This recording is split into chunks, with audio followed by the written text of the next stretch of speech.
Hello students and welcome back on my YouTube channel. আজকে আমি তোমাদের ষষ্ঠ শ্রেণীর ভূগোল থেকে আবহাওয়া ও জলবায়ু এবং আমাদের দেশ ভারত এই দুটি চ্যাপ্টার থেকে সমস্ত ইম্পর্ট্যান্ট কোশ্চেনগুলি আলোচনা করব, যেটি তোমাদের আগত পরীক্ষার জন্য অত্যন্ত ইম্পর্ট্যান্ট। তো আমি যেগুলি যেগুলি মার্ক করে দেব সেগুলি তোমরা অবশ্যই পড়ে যাবে, কারণ এগুলি পরীক্ষাতে আসার সম্ভাবনা রয়েছে। তো চলো ভিডিওটা শুরু করা যাক। প্রথমে আমরা দেখে নেব আবহাওয়া এবং জলবায়ুর পার্থক্য। তো এটি তোমাদের পরীক্ষার জন্য অত্যন্ত ইম্পর্ট্যান্ট, তাই এটা তোমরা ভালোভাবে করে যেও। এখান থেকেই তোমরা আবহাওয়া এবং জলবায়ুর সংজ্ঞাগুলো, অর্থাৎ আবহাওয়া কাকে বলে এবং জলবায়ু কাকে বলে, এই দুটিও করে নেবে। ঠিক আছে, এই প্রথমের দুটি হচ্ছে এই দুটির সংজ্ঞা, এবং তোমরা এই পার্থক্যটি করলেই তোমরা আবহাওয়া কাকে বলে এবং জলবায়ু কাকে বলে এই দুটিও করতে পারবে। তো আবহাওয়া এবং জলবায়ুর পার্থক্য তোমরা অবশ্যই করে যাবে, এটা ভেরি ভেরি ইম্পর্ট্যান্ট। নেক্সট হচ্ছে অ্যালবেডো। তো অ্যালবেডো আমি তোমাদেরকে লাস্টে বুঝিয়ে দেবো যে কোনটা অ্যালবেডো, কিন্তু তার আগে একটা কোশ্চেন, সূর্যরশ্মির কত ভাগের কত ভাগ পৃথিবীতে এসে পৌঁছায়? তো 200 কোটি ভাগের 1 ভাগ মাত্র পৃথিবীতে এসে পৌঁছায়, এবং 14% কি হয়? ধূলিকণা দ্বারা শোষিত হয়, এবং 51% কি করে? পৃষ্ঠকে উত্তপ্ত করে, এবং বাকি 49%-এর 35% মহাশূন্যে ফিরে যায়। এই ঘটনাটাকে অ্যালবেডো বলে। নেক্সট হচ্ছে বায়ুর উষ্ণতা কি দিয়ে মাপা হয়? তো বায়ুর উষ্ণতা মাপার যন্ত্রের নাম হচ্ছে থার্মোমিটার। বায়ুর উষ্ণতা মাপা হয় থার্মোমিটার দিয়ে। নেক্সট, কত ডিগ্রি সেলসিয়াস এবং ফারেনহাইটে জল জমে বরফ হয়, এবং কত ডিগ্রি সেলসিয়াস এবং ফারেনহাইটে জল ফুটে বাষ্প হয়? তো 32 ডিগ্রি ফারেনহাইট এবং 0 ডিগ্রি সেলসিয়াসে কি হয়? জল জমে বরফ হয়ে যায়, এবং 212 ডিগ্রি ফারেনহাইট এবং 100 ডিগ্রি সেলসিয়াসে জল ফুটে বাষ্প হয়। তো এইগুলি তোমরা ভালোভাবে পড়ে যাবে। নেক্সট, বায়ুর আর্দ্রতা মাপার যন্ত্রের নাম হচ্ছে হাইগ্রোমিটার। হাইগ্রোমিটার দিয়ে বায়ুর আর্দ্রতা মাপা হয়। নেক্সট, বায়ুর চাপ মাপার যন্ত্রের নাম। তো বায়ুর চাপ মাপার যন্ত্রের নাম হচ্ছে 14 ব্যারোমিটার। নেক্সট, এখান থেকে ইম্পর্টেন্ট, বায়ুর বায়ু প্রবাহের দিক মাপার যন্ত্রের নাম। তো বাত পতাকা দিয়ে বায়ু প্রবাহের দিক মাপা হয়। বাত পতাকা দিয়ে বায়ু প্রবাহের দিক মাপা হয়। বায়ুর গতিবেগ মাপার যন্ত্রের নাম অ্যানিমোমিটার। বায়ুর গতিবেগ মাপার যন্ত্রের নাম অ্যানিমোমিটার। নেক্সট হচ্ছে মেঘাচ্ছন্নতা। তো 0 ডিগ্রি মেঘাচ্ছন্নতায় কি হয়? আকাশ পরিষ্কার থাকে। যত মেঘাচ্ছন্নতা কম হবে তত আকাশ পরিষ্কার থাকবে। 25% হলে আংশিক মেঘলা থাকবে, 75% হলে প্রায় মেঘলা, এবং 100% যদি থাকে মেঘাচ্ছন্নতা তাহলে সম্পূর্ণ মেঘলা। নেক্সট, বৃষ্টিপাত কিভাবে পরিমাপ করা যায়? তো বৃষ্টিপাত পরিমাপ করা হয় রেন গজ দিয়ে। বৃষ্টিপাতের পরিমাণ পরিমাপ করা হয় রেন গজ দিয়ে। নেক্সট, ঘনীভবন। এই ঘনীভবনটা তোমরা করে যেও। জলীয় বাষ্পপূর্ণ বাতাস হালকা বলে উপরের দিকে উঠে যায়।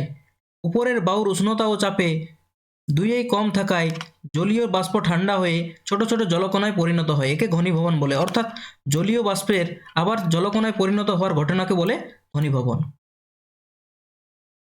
এখানে দেখবো আমরা এই অ্যালবেডো, এটা তোমরা ভালোভাবে করে যাবে। সূর্যরশ্মির যে অংশ পৃথিবীর বায়ুমণ্ডলকে উত্তপ্ত না করে সরাসরি মহাশূন্যে ফিরে যায় তাকে অ্যালবেডো বলে। ঠিক আছে।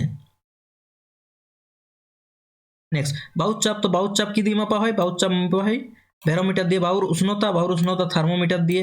বায়ুর আর্দ্রতা মাপা হয় হাইগ্রোমিটার দিয়ে। আর বায়ুর গতিবেগ অ্যানিমোমিটার দিয়ে। ঠিক আছে। নেক্সট, এখান থেকে পশ্চিমবঙ্গের আবহাওয়া অফিসের সদর দপ্তর কোথায় অবস্থিত? পশ্চিমবঙ্গের আবহাওয়া অফিসের সদর দপ্তর আলিপুরে, কলকাতার আলিপুরে অবস্থিত। এখান থেকে আরেকটা ইম্পর্টেন্ট কোশ্চেন, যে টিভিতে যে আবহাওয়ার পূর্বাভাস দেয় সেটি আমাদের জন্য কিভাবে উপকারী? এই আবহাওয়ার পূর্বাভাস দেখে জেলে ভাইরা সমুদ্রে মাছ ধরতে যাবে না, ফলে তাদের কোনো ক্ষয়ক্ষতি হবে না। ঠিক আছে। যদি তারা আবহাওয়ার খবরটি, অর্থাৎ এই আবহাওয়ার পূর্বাভাস না জানতে পারে, তাহলে কি হবে? তারা সমুদ্রে যাবে এবং সেখানে কোনো দুর্ঘটনা ঘটবে। কিন্তু যেহেতু এই আবহাওয়ার পূর্বাভাস দেওয়া হয়, তাই তারা এটি শুনে আর মাছ ধরতে যাবে না, এবং তাদের কোনো ক্ষয়ক্ষতি সেক্ষেত্রে হবে না। পৃথিবীর অক্ষ তার কক্ষপথের সঙ্গে কত ডিগ্রি কোণে হেলে থাকে? তো 66.5 ডিগ্রি কোণে হেলে থাকে। আচ্ছা, আরেকটা প্রশ্ন, উচ্চতা বাড়ার সঙ্গে সঙ্গে উষ্ণতা কি হয়? উচ্চতা বাড়ার সঙ্গে সঙ্গে উষ্ণতা হ্রাস পায়। অর্থাৎ প্রতি 1000 মিটারে উষ্ণতা 6.5 ডিগ্রি করে কমে যাবে। ঠিক আছে। প্রতি 1000 মিটার উষ্ণতায় 6.5 ডিগ্রি করে কমে যাবে। এটা করে যাবে, এটা ইম্পর্টেন্ট। ঠিক আছে। উষ্ণমণ্ডল। এই যে উষ্ণমণ্ডল, এই জায়গার উষ্ণতা হচ্ছে সব থেকে বেশি। এই জায়গার উষ্ণতা সব থেকে বেশি। এই ব্যারোমিটার থেকে একটা ইম্পর্টেন্ট প্রশ্ন, যে বায়ুর চাপ যদি কমে যায় তাহলে কি হয়? তো বায়ুর চাপ কমে গেলে ঝড় বৃষ্টি এবং অশান্ত আবহাওয়া হয়, এবং বায়ুর চাপ যদি বেড়ে যায় তাহলে কিন্তু আকাশ পরিষ্কার থাকে। ঠিক আছে, নেক্সট আমরা এবার আমাদের দেশ ভারত থেকে কোশ্চেন অ্যান্সারগুলি আলোচনা। তো এই চ্যাপ্টার থেকে তোমরা প্রথমে করবে যে ভারতের মূল ভূখণ্ডের দক্ষিণতম বিন্দুর নাম কি? তো ভারতের মূল ভূখণ্ডের বিন্দুর নাম হলো কুমারিকা। নেক্সট, কর্কট ক্রান্তি রেখা, এবং এই কর্কট ক্রান্তি রেখার মান 23.5 ডিগ্রি উত্তর, এবং এই রেখা কোন কোন রাজ্যের উপর দিয়ে গেছে? তো তোমরা একটা ট্রিক মনে রাখবে, গরম পূজায় মজে পুরা থেকে র থেকে রাজস্থান, ম থেকে মধ্যপ্রদেশ, গুজরাট, রাজস্থান, মধ্যপ্রদেশ, পূজা থেকে পশ্চিমবঙ্গ, মজে থেকে মিজোরাম, পুরা থেকে ত্রিপুরা, ছৌ থেকে ছত্তিশগড় এবং ঝুমুর থেকে ঝাড়খণ্ড। ঠিক আছে, তো 8টি রাজ্যের উপর দিয়ে গেছে। তোমরা এই ট্রিকটা মনে রাখবে, গরম অর্থাৎ গ থেকে গুজরাট, র থেকে রাজস্থান, ম থেকে মধ্যপ্রদেশ 3টা রাজ্য, আর পূজা থেকে পশ্চিমবঙ্গ, মজে থেকে মিজোরাম, পুরা থেকে ত্রিপুরা, ছৌ থেকে ছত্তিশগড় এবং ঝুমুর থেকে ঝাড়খণ্ড। ঠিক আছে, এই 8টা রাজ্য তোমরা মনে রাখবে। এই 8টি রাজ্যের উপর দিয়ে কিন্তু কর্কট ক্রান্তি রেখা গেছে। নেক্সট, আমাদের ভারতের রাজধানীর নাম কি? তো ভারতের রাজধানী হচ্ছে নিউ দিল্লি। আমাদের বর্তমান রাজ্যের সংখ্যা হচ্ছে 28টি এবং কেন্দ্রশাসিত অঞ্চল 7টি। ভাষাভেদে রাজ্যভাগ কবে হয়েছিল? তো 1956 সালে কিন্তু ভাষাভেদে রাজ্যভাগ হয়েছিল। আমাদের সংবিধানে মোট ভাষা কটি আছে? তো সংবিধানে মোট ভাষা আছে 22টি। ঠিক আছে, সংবিধানে মোট ভাষা 22টি, এবং সহযোগকারী ভাষা কি? ইংরেজি। সহযোগকারী ভাষা ইংরেজি। নেক্সট, এখান থেকে মনে রাখতে হবে যে আয়তনের দিক থেকে ভারতের স্থান কত? তো ভারতের স্থান হচ্ছে 7ম। 1 নম্বরে কে রয়েছে? রাশিয়া, তারপরে কানাডা, তারপর চীন, আমেরিকা। মনে রাখতে হবে প্রথমটি এবং আমাদের স্থান কত। তো প্রথমে রয়েছে রাশিয়া, সব থেকে বড় যদি বলে পৃথিবীতে সবচেয়ে আয়তনে বড় কোন দেশ? তো রাশিয়া। এবং আমাদের ভারত ক নম্বরে রয়েছে? তো 7ম স্থানে। আর 2011 সালে যদি বলে জনগণনা কখন হয়েছিল? তো 2011 সালে শেষ হয়েছিল। আর সেই সময় অনুসারে 121 কোটি, সেই সময় অনুসারে 121 কোটি জনসংখ্যা ছিল তখন। জনসংখ্যার বিচার থেকে ভারতের স্থান কত? তো ভারতের স্থান 2 নম্বরে, অর্থাৎ চীনের পরে। চীন হচ্ছে 1 নম্বরে।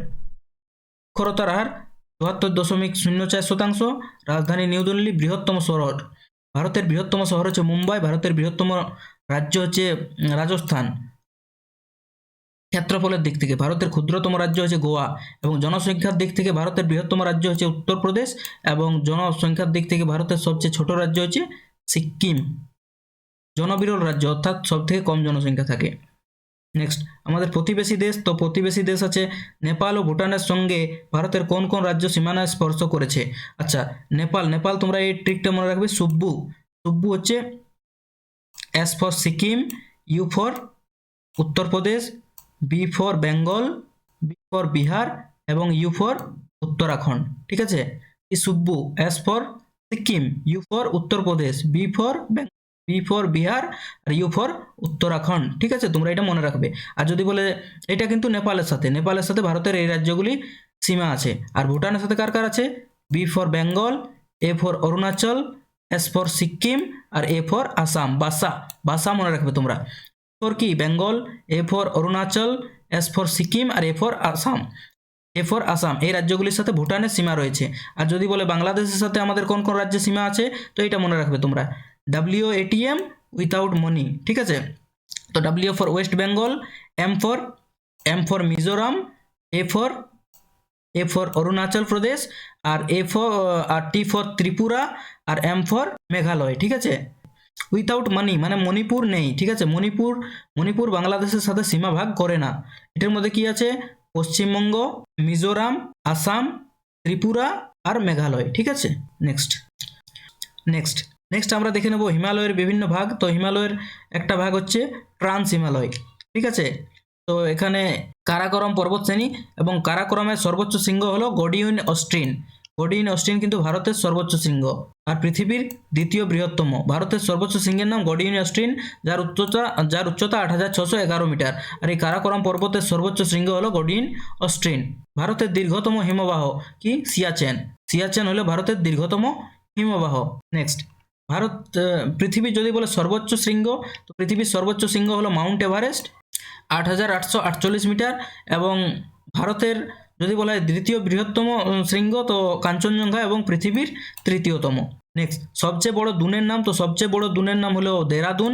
আর এই গারো খাসি জয়ন্তিয়া এই পাহাড়গুলো কোথায় অবস্থিত? তো এগুলো মেঘালয়ে অবস্থিত। গারো খাসি জয়ন্তিয়া কোথায় অবস্থিত? মেঘালয়ে অবস্থিত। আরেকটা পড়ে যে হিমালয়ে অবস্থিত কয়েকটি পর্যটন স্থলের নাম, তো দার্জিলিং, মুসৌরি, মানালি, নৈনিতাল, সিমলা এগুলি হচ্ছে হিমালয়ে অবস্থিত কয়েকটি পর্যটন স্থল। আর শিবালিক হিমালয়ে কি আছে? দুন আছে। সবচেয়ে বড় দুনের নাম হলো দেহরাদুন। আর এই দুন কোথায় অবস্থিত? তো শিবালিক ও হিমালয়ের সংকীর্ণ এলাকাকে কি বলে? দুন বলে। শিবালিক হিমালয়ের পাদদেশে ঘন অরণ্য আছে। শিবালিক হিমালয়ের নিচে ঘন অরণ্য আছে যাকে তরাই বলে। নেক্সট নেক্সট তোমরা করে যাবে এখানে গঙ্গা নদীর গতিপথ। ঠিক আছে, গঙ্গা নদী কোথা থেকে উৎপত্তি হয়েছে? তার গোমুখ গুহা থেকে উৎপন্ন হয়েছে। তারপর 2 নম্বর কোথায়? উত্তরপ্রদেশে এলাহাবাদের কাছে যমুনা নদীর সাথে মিশেছে। তারপর মুর্শিদাবাদের ধুলিয়ানের কাছে পদ্মা ও ভাগীরথী হুগলির নামে 2টি শাখায় বিভক্ত হয়েছে। এবং শেষে কোথায়? পদ্মা নামে বাংলাদেশে গেছে এবং অপরটি ভাগীরথী হুগলি নামে পশ্চিমবঙ্গের উপর দিয়ে বঙ্গোপসাগরে গিয়ে মিশেছে। তোমরা গতিপথটা করে যাবে। কার কার গতিপথ করবে? গঙ্গা, ব্রহ্মপুত্র এবং সিন্ধু, এই 3টার গতিপথ তোমরা করে যাবে নিশ্চয়ই। অর্থাৎ তারা কোথায় উৎপন্ন হয়েছে এবং কোন কোন শহরের মধ্যে দিয়ে গিয়ে কোথায় পড়েছে। ঠিক আছে, তো নেক্সট হচ্ছে আমাদের এখানে দেখে নেবো আমরা যে গঙ্গার উপনদী। তো গঙ্গার কয়েকটি উপনদী হলো সোন, গোমতী, গণ্ডক, কোসি, এগুলি হচ্ছে গঙ্গার উপনদী। এবং এর তীরে কয়েকটি শহর গড়ে উঠেছে, যেটি হচ্ছে হরিদ্বার, কানপুর, এলাহাবাদ, বারাণসী, পাটনা, এগুলি গঙ্গা নদীর তীরে অবস্থিত। এবং ভারতের দীর্ঘতম নদীর নাম হলো গঙ্গা। নেক্সট ব্রহ্মপুত্র। তো ব্রহ্মপুত্র তিব্বতের সাংপো নামে পরিচিত। ব্রহ্মপুত্রের আরেক নাম কি? সাংপো। এবং এই নদীর উপনদী কি হচ্ছে? লোহিত, মানস, তিস্তা, তোরসা, সুবনশিরি। প্রবাহ পথে ইটানগর, ডিব্রুগড়, গুয়াহাটি এগুলি ব্রহ্মপুত্র নদীর তীরে অবস্থিত। তো ব্রহ্মপুত্র নদীর উৎপত্তি কোথায় হয়েছে? মান সরোবরের চেমাইংদুং হিমবাহ থেকে তিব্বতের পর অরুণাচল প্রদেশ দিয়ে ভারতে প্রবেশ করেছে। বাংলাদেশে এই নদ যমুনা নামে পরিচিত। এরপর ব্রহ্মপুত্র অসমের উপর দিয়ে প্রবাহিত হয়ে বাংলাদেশে প্রবেশ করেছে। বাংলাদেশে এর নাম কি? বাংলাদেশে যমুনা নামে পরিচিত কোন নদী? তো ব্রহ্মপুত্র নদী। পদ্মা ও যমুনায় মিলিত হওয়ার পর মেঘনা নামে প্রবাহিত হয়ে বঙ্গোপসাগরে মিশেছে। তো বঙ্গোপসাগরে কোন কোন নদী মিশেছে? ব্রহ্মপুত্র এবং গঙ্গা। নেক্সট সিন্ধু। তো সিন্ধু নদী উপনদীর নাম কি? বিতস্তা, চন্দ্রভাগা, ইরাবতী, শতদ্রু এবং বিপাশা, এগুলি হচ্ছে সিন্ধুর উপনদী। নেক্সট এর লে এবং শ্রীনগর এই নদীর তীরে গড়ে উঠেছে। ভারতকে নদীমাতৃক দেশ বলা হয় কেন? ভেরি ভেরি ইম্পর্টেন্ট, তোমরা করে যাবে। নেক্সট গঙ্গা। তো পৃথিবীর বৃহত্তম বদ্বীপ এবং এই বদ্বীপের নাম কি? সুন্দরবন গঙ্গা এবং ব্রহ্মপুত্রের মোহনায় গড়ে উঠেছে। ব্রহ্মপুত্র নদীর মাজুলি দ্বীপ পৃথিবীর বৃহত্তম নদীদ্বীপ। পৃথিবীর বৃহত্তম নদীদ্বীপের নাম কি? মাজুলি দ্বীপ। ঠিক আছে, পৃথিবীর বৃহত্তম নদীদ্বীপের নাম মাজুলি দ্বীপ। পাঞ্জাব শব্দের উৎপত্তি সিন্ধুর 5টি উপনদী থেকে হয়েছে। নেক্সট পশ্চিম ঘাটের পর্বতের উত্তর ভাগের নাম হচ্ছে সাহাদ্রি। পশ্চিম ঘাটের যে পর্বত আছে তার উত্তর ভাগের নাম হচ্ছে সাহাদ্রি। আনামালাই পর্বতের আনাইমুদি দাক্ষিণাত্য মালভূমির উচ্চতম শৃঙ্গ। দাক্ষিণাত্য মালভূমির উচ্চতম শৃঙ্গের নাম কি? আনাইমুদি। পূর্বঘাট পর্বত। নেক্সট হচ্ছে পূর্ব বাহিনী এবং পশ্চিম বাহিনী নদী। তো মহানদী, গোদাবরী, কৃষ্ণা, কাবেরী এগুলি হচ্ছে পূর্ব বাহিনী নদী। আর নর্মদা, তাপ্তি, এই নর্মদা, তাপ্তি হচ্ছে পশ্চিম বাহিনী নদী। ঠিক আছে, পূর্ব বাহিনী নদী কি? মহানদী, গোদাবরী, কৃষ্ণা, কাবেরী এগুলি হচ্ছে পূর্ব বাহিনী নদী এবং পশ্চিম বাহিনী নদী হচ্ছে নর্মদা, তাপ্তি। ঠিক আছে, নেক্সট এখান থেকে তোমরা করে যাবে কয়াল কাকে বলে। ঠিক আছে, কয়াল কাকে বলে এটা করে যাবে তোমরা, কয়াল। তারপর এখানে আন্দামান নিকোবরে অবস্থিত ভারতের একটি আগ্নেয়গিরির নাম হচ্ছে ব্যারেন দ্বীপ। ঠিক আছে, ব্যারেন হচ্ছে ভারতের একটি আগ্নেয়গিরি যেটা আন্দামান নিকোবরে রয়েছে। এবং আন্দামান নিকোবর দ্বীপপুঞ্জ 265টি ছোট ছোট দ্বীপ নিয়ে গঠিত এবং লাক্ষাদ্বীপ 25টি ছোট বড় দ্বীপ নিয়ে গঠিত। এখানে সামুদ্রিক প্রবাল কোথায় দেখা যায়? তো লাক্ষাদ্বীপে দেখা যায়। ঠিক আছে, নেক্সট ভারতের জলবায়ু থেকে তোমরা করে যাবে কালবৈশাখী। ঠিক আছে, কালবৈশাখী ইম্পর্টেন্ট। কোথায় হয় কালবৈশাখী? তো পশ্চিমবঙ্গে হয় কালবৈশাখী। এবং কখন হয় এটা তোমরা একটু পড়ে যাবে। গ্রীষ্মকালে কালবৈশাখী হয়। ঠিক আছে, নেক্সট লু আঁধি কোথায় হয় এবং কখন হয়? তো গরমকালে হয় উত্তরপ্রদেশ, বিহারের কিছু অংশে। ঠিক আছে, এটাও পড়ে যাবে। নেক্সট তোমরা পড়ে যাবে বৃষ্টিচ্ছায় অঞ্চল কাকে বলে। বৃষ্টিচ্ছায় অঞ্চল কাকে বলে এটা পড়ে যাবে। মৌসুমি বায়ুর বৈশিষ্ট্য, ভেরি ভেরি ইম্পর্টেন্ট। মৌসুমি বায়ুর বৈশিষ্ট্য ভেরি ভেরি ইম্পর্টেন্ট। ঠিক আছে, এটা তোমরা অবশ্যই করে যাও। নেক্সট পশ্চিমী ঝঞ্ঝা। ঠিক আছে, পশ্চিমী ঝঞ্ঝা শীতকালে মাঝে মাঝে 2-3-4 দিন একটানা মেঘলা আকাশ থাকে ও ঝিরঝির বৃষ্টি পড়ে, একেই পশ্চিমী ঝঞ্ঝা বলে। পশ্চিমী ঝঞ্ঝা তোমরা অবশ্যই করে যেও, ঠিক আছে। নেক্সট, মৌসুমী বায়ুর প্রভাব। ভারতের মাটির মধ্যে তোমরা করে যাবে খাদার এবং ভাঙ্গার, ঠিক আছে। নতুন পলিমাটিকে বলে খাদার এবং পুরনো পলিমাটিকে বলে ভাঙ্গার। নেক্সট তোমরা পড়ে যাবে ল্যাটেরাইট। ল্যাটেরাইট মৃত্তিকা। লৌহ অক্সাইড কোন মাটিতে থাকে? ল্যাটেরাইট। এবং চীনা বাদাম, জোয়ার, বাজরা, রাগি এগুলি ল্যাটেরাইট মৃত্তিকায় ভালো চাষ হয়। নেক্সট, মাটির ব্যবহার। এটা তোমরা নিজেও বানিয়ে বানিয়ে লিখতে পারবে। মাটির ব্যবহার: ঘর তৈরি, বৃক্ষ, বনভূমি সৃষ্টি, প্রতিমা নির্মাণ, এগুলি দিয়ে এগুলিতে মাটি ব্যবহার হয়। নেক্সট, মাটি ক্ষয় কিভাবে, মাটি সংরক্ষণ কিভাবে করা যায়, অর্থাৎ মাটি ক্ষয় কিভাবে ঠেকানো যায়, ঠিক আছে, এগুলি পড়ে যাবে একটু। মাটি কিভাবে, গাছ কাটা বন্ধ করা উচিত, অনেক বেশি সংখ্যায় চারা গাছ লাগানো উচিত, বলে কি হবে, মাটি সংরক্ষণ হবে, এগুলি একটু করে যেও। সুন্দরী গাছ, কয়েকটি ম্যানগ্রোভ অরণ্যের, তো ম্যানগ্রোভ অরণ্য কোথায় দেখা যায়? তো ম্যানগ্রোভ অরণ্য দেখা যায় সুন্দরবনে, এবং এই সুন্দরী গাছ বেশি থাকার জন্য সুন্দরবন নাম হয়েছে। আর কয়েকটি ম্যানগ্রোভ উদ্ভিদের নাম হচ্ছে সুন্দরী, গেওয়া, গরান, হেতাল, এগুলো হচ্ছে ম্যানগ্রোভ উদ্ভিদ, ঠিক আছে, এটি পড়ে যাও। গাছ কি কি কাজে ব্যবহার হয়, ঠিক আছে, এটি করে যাও। বৃক্ষ। নেক্সট, অরণ্য দিবস কবে পালিত হয়? 21শে মার্চ অরণ্য দিবস পালিত হয়, এটা আসবে। নেক্সট, রেসারপিন কোন গাছ থেকে পাওয়া যায়? তো সর্পগন্ধা গাছ থেকে রেসারপিন পাওয়া যায়, এবং এটি উচ্চ রক্তচাপ কমাতে সাহায্য করে রেসারপিন, ঠিক আছে। কালমেঘ কি কাজে লাগে? নেক্সট, সিনকোনা গাছের কুইনাইন কোন গাছের ছাল থেকে পাওয়া যায়? তো সিনকোনা গাছের ছাল থেকে কুইনাইন পাওয়া যায়, যেটি ম্যালেরিয়ার ওষুধ তৈরিতে ব্যবহার হয়, ইম্পর্টেন্ট, ঠিক আছে, এই দুটো তোমরা ভালোভাবে করে যেও। নেক্সট, এখান থেকে ইম্পর্টেন্ট হচ্ছে বুনো গাধা কোথায় পাওয়া যায়? তো গুজরাটের কচ্ছের রনে বুনো গাধা পাওয়া যায়। কচ্ছের রনে বুনো গাধা পাওয়া যায়। রয়্যাল বেঙ্গল টাইগার কোথায় পাওয়া যায়? পশ্চিমবঙ্গের সুন্দরবনে রয়্যাল বেঙ্গল টাইগার পাওয়া যায়। রাজস্থানের মরু অঞ্চলে কি পাওয়া যায়? উট পাওয়া যায়। এটা মনে রাখবে যে বুনো গাধা কোথায় পাওয়া যায়? কচ্ছের রনে, ঠিক আছে। রাজস্থানের মরু অঞ্চলে উট পাওয়া যায়। নেক্সট, বন্যপ্রাণী সংরক্ষণ আইন। তো 1972 সালে বন্যপ্রাণী সংরক্ষণ আইন হয়েছিল, এটা পড়ে যেও। নেক্সট, এগুলো একটা দেখে যেও। খাদ্য ফসল, তন্তু জাতীয় ফসলের নাম কি? তুলো, পাট, এবং পানীয় ফসল হচ্ছে চা, কফি। বাণিজ্যিক ফসলও বলা হয় চা, কফিকে। ঝুম চাষ করে যেও, ভালো ঝুম চাষ করে যাও, ঠিক আছে, ঝুম চাষ। নেক্সট, এখান থেকে তোমরা ধান চাষটা পড়ে যাবে। ধান চাষ কোন মাটিতে হয়, আর কিভাবে, মানে কি কি বৃষ্টিপাত কত দরকার, উষ্ণতা কত দরকার, কোন কোন রাজ্যে হয়, ঠিক আছে। ধান চাষ আর গম চাষ, এবং এখান থেকে পড়ে যেতে পারো পাট, চা, কফি, এগুলি একটু একটু দেখে যাবে। নেক্সট, জনবসতি।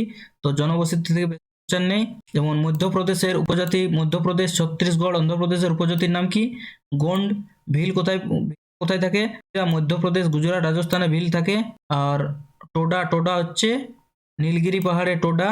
চেঞ্চু, অন্ধ্রপ্রদেশে চেঞ্চু। সাঁওতালরা কোথায় থাকে? পশ্চিমবঙ্গ, উড়িষ্যা, ঝাড়খণ্ড। আর গারো কোথায় থাকে? গারো মেঘালয়ে থাকে গারো। বৃহত্তম আদিবাসী গোষ্ঠীর নাম কি? বৃহত্তম আদিবাসী গোষ্ঠীর নাম হচ্ছে মান্ড। আর কিন্নর থাকে হিমাচল প্রদেশে কিন্নর। আন্দামান, এই দক্ষিণ আন্দামানে থাকে জারোয়া। আরো কয়েকটি ইম্পর্টেন্ট পয়েন্ট যেগুলি তোমরা করে যাবে, যে সর্বাধিক বৃষ্টি কোথায় হয়? তো সর্বাধিক বৃষ্টিপাত হয় মেঘালয়ের মৌসিনরামে সর্বাধিক বৃষ্টিপাত হয়। এই যে নদীগুলি আছে, এই নদীগুলির উৎপত্তি তোমরা পড়ে যাবে, যেমন তাপ্তি নদীর উৎপত্তি মহাদেব পর্বত, নর্মদার অমরকণ্টক শৃঙ্গ, কাবেরীর কর্ণাটক ব্রহ্মগিরি, কৃষ্ণার পশ্চিমঘাট পর্বতের মহাবালেশ্বর, গোদাবরীর ত্রিম্বক উচ্চভূমি, এগুলিও করে যাবে। নেক্সট, এখান থেকে করে যাবে যে শ্বাসমূল বা ঠেসমূল কোন গাছে দেখা যায়? তো সুন্দরী গাছে শ্বাসমূল বা ঠেসমূল দেখা যায়। এখান থেকে করে যাবে অন্তর্বাহিনী নদীর নাম। তো একটি অন্তর্বাহিনী নদীর নাম হলো লুনি। অন্তর্বাহিনী নদী কাকে বলে? যে নদী এক জায়গা থেকে উৎপন্ন হয়ে একটি নির্দিষ্ট অঞ্চলের মধ্যেই শেষ হয়ে যায় তাকে অন্তর্বাহিনী নদী বলে। এবং আন্তর্জাতিক নদী, যে নদী একাধিক দেশের মধ্য দিয়ে প্রবাহিত হয় তাকে আন্তর্জাতিক নদী বলে। যেমন সিন্ধু নদী একটি আন্তর্জাতিক নদী। ভারত এবং পাকিস্তান এই দুটি দেশের মধ্য দিয়েই সিন্ধু নদী গেছে, তাই একে আন্তর্জাতিক নদী বলে। নেক্সট, তোমরা এগুলো একটু করে যেও। পর্বত শৃঙ্গ, পর্বত শ্রেণী, পর্বত গ্রন্থি, উপত্যকা, গিরিপথ, হিমবাহ, এই প্রশ্নগুলি তোমরা ভালোভাবে পড়ে যাবে। সাথে সাথে আমি অন্যান্য যে ভূগোলের ভিডিওগুলি দিয়েছি সেগুলিও তোমরা ভালোভাবে পড়ে যেও। আমি এই ভিডিওর শেষে বাকি ভিডিওর প্লেলিস্টটা দিয়ে দেবো, সেখান থেকে তোমরা ভালোভাবে পড়ে যাবে। See you in my next video. Till then, thank you for watching.